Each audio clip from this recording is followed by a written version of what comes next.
really nice 245M Mallard just came in here at Haylett RV of Coldwater, Michigan. And this was built back when Fleetwood was absolutely at its prime and its heyday. The pitch behind the Mallard back then was always that, they may not be the flashiest bell at the ball, but man, they'll always get you home, and they did. The fact that this thing is still here and in this kind of great shape after years of a lot of use is testament to that. You can kind of judge sort of a little bit of a lifespan and the use of this coach by looking out here. It looks like these folks really visited quite a few, big like national parks out west. You see Yellowstone and Montana and Wyoming, all over out here. And I kind of like how they did that, it gives you almost, it's like looking at a passport.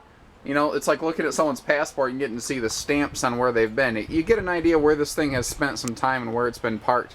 In terms of use and conditioning and maintenance, these folks really knew how to keep an RV.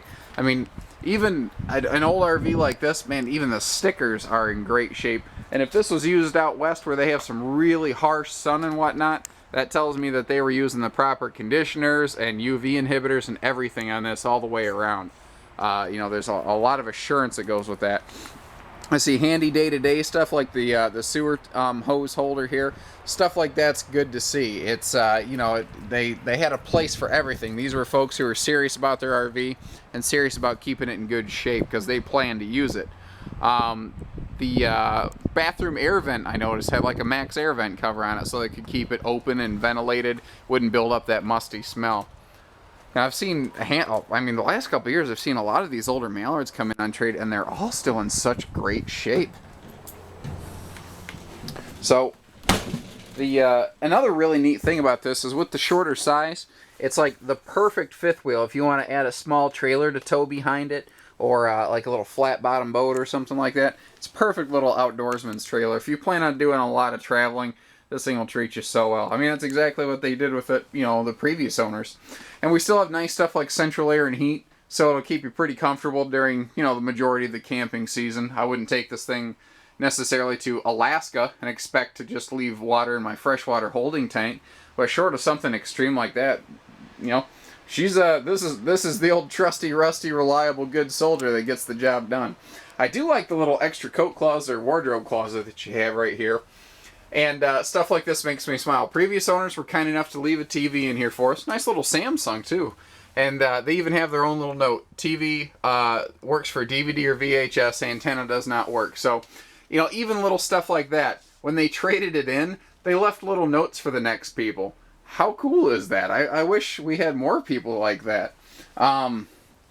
Pretty common, bathroom setup. But what I do like is because the bathroom is on the lower deck of the fifth wheel, that means that you have some really good headroom back here. And I did notice there are twin medicine cabinets. You see here. Unfortunately, you get to look at me. How you doing, folks? Unfortunately, this is the guy that you get to see on the other end of the camera. I'm so sorry. Anyway, the big wardrobe closet here is awesome, too. If you're going to do a lot of traveling, you're going to bring a couple coats. I mean, they had rugs for everything. They had everything tucked away. If you start looking at the bed and the sofas and stuff, they had these blankets fitted for everything and tucked around everything so that they didn't wear out their furniture and they could just peel the blanket off and beat it, to get the dust out of it or take it to a laundromat or whatever. They put a little wooden pole that you see right here for privacy purposes. I mean, they did a bunch of just fun, nice little stuff like that it looks so quaint and factory done. It looks just like that's how this RV was put together. Like, I walked through it twice before I realized, oh, that's a blanket that they put there. These are the little blocks and bars, by the way, for the slide lock. The original slide systems that were in use for many years, you put these little bars at the top of the slide just to make sure it doesn't wiggle out when you're going down the road. It's not a very common occurrence, and it really doesn't occur now anymore. But before modern slide systems were in use, it was just an extra safety precaution they like to put in there. And even the bed up front, I mean, everything's in nice shape. They really kept this thing good looking. So give us a call, 800-256-5196, Haylett RV of Coldwater, Michigan. Thank you, everybody. Take care, stay safe, happy camping.